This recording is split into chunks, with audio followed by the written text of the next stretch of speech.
My Kako, a Como-Mida curtain call, a program of reviews, previews, interviews, and features of and or with the great art and artists on Maui and beyond. I'm Paul James Brown. My recent mainland trip was a cornucopia of sights, sounds, and temperatures. As a native nutmegger, now Connecticut is called the Constitution State, I have always loved the Hartford Stage Company, one of America's finest regional theaters. Its proximity to New York ensures it will attract some of the country's finest actors, and their return production of Eugene O'Neill's only comedy, Ah Wilderness, did not disappoint in any way. Director Malia Ben-Susan gets big props for the most colorblind casting I have ever seen. In the Miller family, Nat Miller, the family's black patriarch and editor of the local newspaper, is Michael Boatman. And Essie Miller, Antoinette LaVecchia, the matriarch, is white. They have 3 black sons and a white daughter, which was initially a little confusing. The play is about the middle son, Richard, the irrepressibly charming Javon Williams, who is in love, coming of age, and is scandalizing his mother by reading the books and plays of Oscar Wilde, Henrik Ibsen, and the poetry of Swinburne. The father is amused and intrigued by Richard. It takes place on Independence Day, 1906, in New London, Connecticut. Richard's love is Muriel Macomber, Brittany Anika Liu, who is the daughter of David Macomber, Joseph Adams, the largest advertiser in Mr. Miller's newspaper. Mr. Macomber meets with Mr. Miller to insist he punish his son for his misdeeds. Try as he might, Mr. Miller is unable and unwilling. When Richard decides to profess his love for Muriel, it results in one of the best moments in the play. Mr. Boatman has to give the talk to his son, which causes him no end of consternation. When he discovers it isn't necessary, his delight and relief are like a hallelujah moment. One of the casting choices caused a bit of confusion. In the brothel scene, Mr. Adams played the salesman who seduces Nora, Annie Jean Buckley, away from Richard. This is a key moment, and although Richard would surely have recognized him, and Mr. Macomber would have recognized him, it would have been better to choose someone else for this part. Ms. Ben-Susan has taken a page from the David Johnston playbook and brought it to another level. All 7 scene changes were covered by a highly presentational song from the period while the actors changed the setting. All of the singers were excellent, but Nastasia Diaz, who played the bratty sister Lily Miller, has a Broadway-quality delivery and instrument. Overall, this was a great start to my theater vacation, and it's too bad this has already closed. If you find yourself in Connecticut anytime during their season, be sure to take in whatever they are doing. It is a wonderful space, and they always put on the highest quality theater. Morning Sun by Simon Stevens, who wrote The Curious Incident of the Dog in the Nighttime, is responsible for this exceptionally difficult, challenging, and thoroughly satisfying play. The 3 women are listed in the program as 2, Blair Brown, 1, Edie Falco, and 3, Marin Ireland. But they all have names. Claudette McBride is played by Ms. Brown, Charlotte, who prefers Charlie, by Ms. Falco, and Tessa by Ms. Ireland. They are mother, daughter, and granddaughter. Although the play unfolds chronologically, its stream of consciousness is Faulkner-esque, where characters appear and disappear, where one is playing the character in real time, then in the past, where dead are alive and commenting about that which they could have no knowledge. It also has some Beckett in it. The play's title comes from the Edward Hopper painting of his wife. Charlie meets Brian, a guard at the museum where the painting is on display. They bond, and Brian becomes Charlie's most significant lover. Lighting designer Lap Chi Chu created a Hopper-esque moment as Ms. Falco sat upstage center. It was like looking at a Hopper he should have created.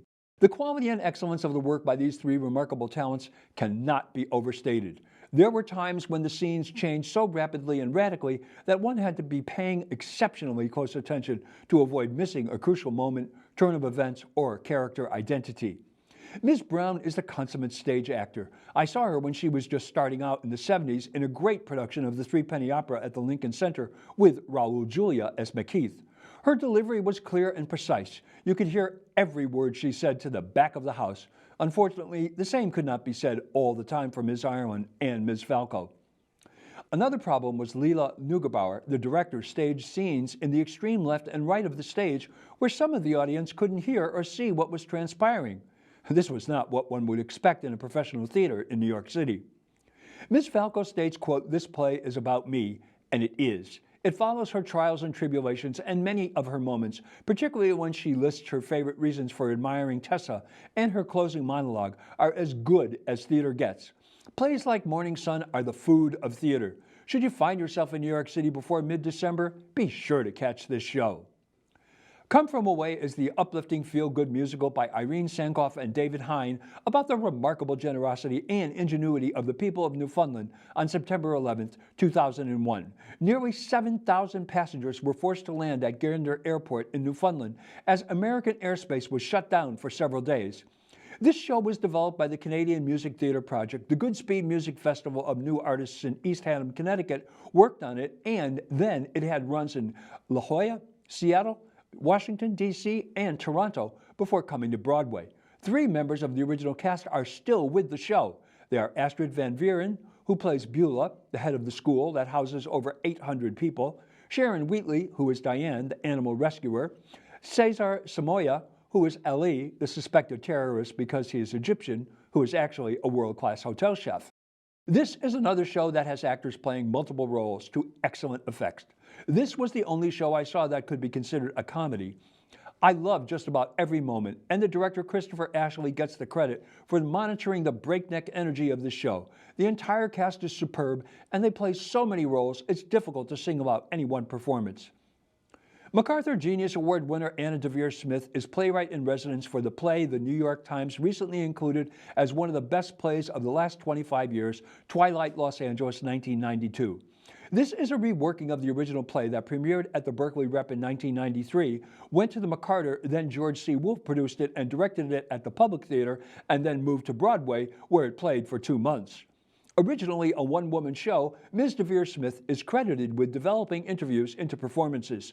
She reworked the play for 5 exceptional actors. It's the story of the murder of Latasha Harlins, the Rodney King beating, the subsequent riots, the aftermath including an exploration of the Reginald Denny case, along with the miscarriages of justice that followed, and she brings it together with the George Floyd era in a great riff on Chekhov and Coltrane by Professor Cornel West, done by the entire company, and a wonderful essay by LA Times' Hector Tobar entitled Black Suffering, performed by Eleanor Hurst. The actors Tiffany Rochelle Stewart, who has a matchless moment as the juror number 7 in the federal trial of the police officers who assaulted Rodney King, Carole Kensler, Francis Jew, Wesley T. Jones, and Ms. Hurst convincingly transformed themselves into more than 70 different and recurring characters before our eyes. It's theater at its best, with a strong message for everyone. Tina, the Tina Turner musical, is a hard-hitting, no-punches-spared biography of one of the greatest and most successful rock and roll artists of all time. She came from an abusive family. Her mother and father abandoned her. Raised by her grandmother, she is reunited with her mother. She meets Ike Turner, and he convinces her mother to allow her to tour with him when she is 17. He is an abusive womanizer, and they stay together for 15 fraught years until he attacks her son, who tries to save his mother from a beating by his stepfather. She leaves Ike with only her name. He bans her from using any of the songs she popularized and mostly wrote. Facing houselessness, she travels to England, where she finds herself. Just as she is about to go on stage, her sister informs her their mother is in hospital. Arriving at the hospital, she and her mother fight because Ike is there.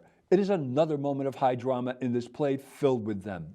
The manner that well-known songs by Ms. Turner are interwoven into the drama in unexpected ways, such as Let's Stay Together, I Can't Stand the Rain, and What's Love Got to Do with It, create great moments both in the story and for the actors.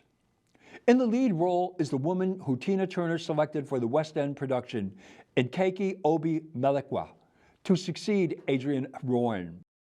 Then she followed up on Ms. Warren's Tony Award-winning portrayal of this musical icon and is making her Broadway debut. I cannot imagine how Ms. Obi-Melekwa felt, but I can tell you from the nearly sold-out house who stood and cheered throughout the 2 Hanahos, Ms. Warren was not missed. Ms. Obi-Melekwa has the moves, the corporal resemblance, and she is not trying to imitate Tina Turner. In most of the show, she creates a character we know through the tabloids and her best-selling autobiography, I, Tina Turner. A child of abuse, Anna Mae Bullock, played by Sky Dakota Turner, as an exuberant child, and then Ms. Obi Malekwa takes over as a troubled teen, a transcendently talented musician, a substance abuser, a struggling artist, and a practicing Buddhist. All of these scenes are punctuated with marvelous musical moments. This is a great show. If you are going to New York, this has to be on your list of must-sees. Of all the work I saw over these 5 days in New York City, the most underwhelming was the Metropolitan Opera's Porgy and Bess. The production was first-rate, but Eric Owen's Porgy was vocally and theatrically upstaged by just about everyone, especially Angel Blue's Bess. In their duet on Bess, You Is My Woman and I Loves You, Porgy, there was no balance between the two. Ms. Blue had a much more prominent presence. The two other bass baritones, Ryan Speedo Green and Alfred Walker, Jake and Crown respectively, were much stronger than Mr. Owens, and either one would have been a better choice for this role. The tenor Frederick Ballantyne's Sportin' Life has some of the best-known songs in the opera, and he delivers them. He also did a full split in the middle of It Ain't Necessarily So, which brought the house down. The chorus plays a huge part in this show, and they were among the show's highlights, as were the dancers doing the choreography of Camille A. Brown. You could feel the lack of excitement for the show in the audience. Applause was sparse, and it seemed rather forced. It was clear the show wasn't landing on an emotional level. Of course, the Met's standard eternal curtain call brought the not-quite-full house to its feet, and there were the bravos. Overall, I felt the piece needs some work. In the evening, I hurried on over to the old Studio 54, which has become Broadway's home for the Roundabout Theater, one of the few not-for-profit theaters that produces a Broadway season, to catch the Olivier Award-winning Tony Kushner and Janine Tesori collaboration, Carolyn or Change. Initially, this piece was confounding, with an anthropomorphized washing machine, radio dryer, bus, and the moon flying in on a transparent chair suspended in the air. What was it all about? Carolyn, the multi-Olivia Award-winning Sharon D. Clarke, is making her Broadway debut as the maid for a Jewish family, the Gelmans, in Lake Charles, Louisiana, in November and December 1963. Noah Gabriel Amoroso, the 8-year-old, is mourning the loss of his mother, while his stepmother, Rose Cassie Levy, tries to take her place. Her husband plays the clarinet. John Cariani, as Stuart Gelman, has a rich, beautiful tone and fine technique. Noah has a special relationship with Carolyn. The first act is almost operatic, and the woman who was seated next to me did not return after intermission. It's too bad, because as confounding as Act 1 was, in Act 2, Mr. Kushner begins to tie things together, and his social themes become extant, while his personal and emotional themes gain clarity. The music by Ms. Tesori, especially the radio trios by Nazia Thomas, Khalifa White, and Harper Miles, is a score for the ages. And the performances, notably Ms. Clarke and Samantha Williams as Carolyn's daughter Emmy, are thoroughly exceptional. Mention must be made of Carolyn's young sons, Jackie, Alexander Bello, and Joe, Jaden Theophile. These young men looked at ease and were having as good a time as any of the adults in the cast. Their singing, dancing, and acting were, as you would expect on Broadway, first rate. Carolyn or Change is another that needs to be on your must-see list when you get to New York. The final show of my marathon theater holiday was Signature Theater's gripping drama, Is This a Room? Conceived and directed by Tina Satter, it is a dramatization of a transcript of the recording of the FBI interrogation of reality winner Emily Davis, making her Broadway debut. She was the winner of an Obie Award for originating this off-Broadway performance as reality, and I am certain she will get a Tony nomination for this Broadway performance. The character is a government contractor who is being investigated for appropriating and disseminating a classified document regarding the involvement of Russia in the 2016 presidential election. The play is only a little more than 70 minutes long, but it is full of simultaneous line delivery, small talk, particularly about reality and Agent Garrick's pets and serious interrogation. When the FBI arrive, they announce they have a search warrant for the premises and reality's vehicle. When asked about weapons, this 25-year-old in cut-off jeans and an untucked white shirt announces an arsenal worthy of a standing ovation from the NRA. They continuously declare that their discussion and questioning of reality is entirely voluntary, but it doesn't feel that way, particularly when they tell her, we can do this here or at our office. Your choice. The mixture of serious, indictable conversation with everyday banter gives the play a surreal quality, and every time any of the characters comes to classified, redacted material, there is a huge foghorn sound effect to alert the audience. At one point, there are 4 very long, intermittent, consecutive blasts, most unsettling. Agent Garrick says to Reality, quote, "We know more than what we are asking you, and you know more than what you are telling us," unquote. It kind of sums up what is going on. The cast was uniformly excellent. Besides Ms. Davis, there were Pete Simpson, who originated the role of Agent Garrick, who, like Ms. Davis, has been with the show from its beginning and is making his Broadway debut, Will Cobbs as Agent Taylor, and Becca Blackwell as unknown male Mr. Blackwell is a trans actor. The show has been extended for 2 more weeks until November 28th. If you are in New York over the holiday, and Thanksgiving in New York with the Macy's Parade is worth the trip, check this out. Affirmative action is alive and well in the American theater, at least in Hartford and New York. Of the 8 shows I saw, African Americans were the dominant group, both on stage and in the creative realm as well, followed by Latinos, then white people, LGBTQ, and Asians. The only show that had an all-white cast was Morning Sun, and they were all women. The American theater is open and alive. If you are going to New York or the East Coast, be sure to take some in. Well, that's Curtain Call for this week. Mahalo nui loa for tuning in. I'm Paul James Brown. Ahui ho.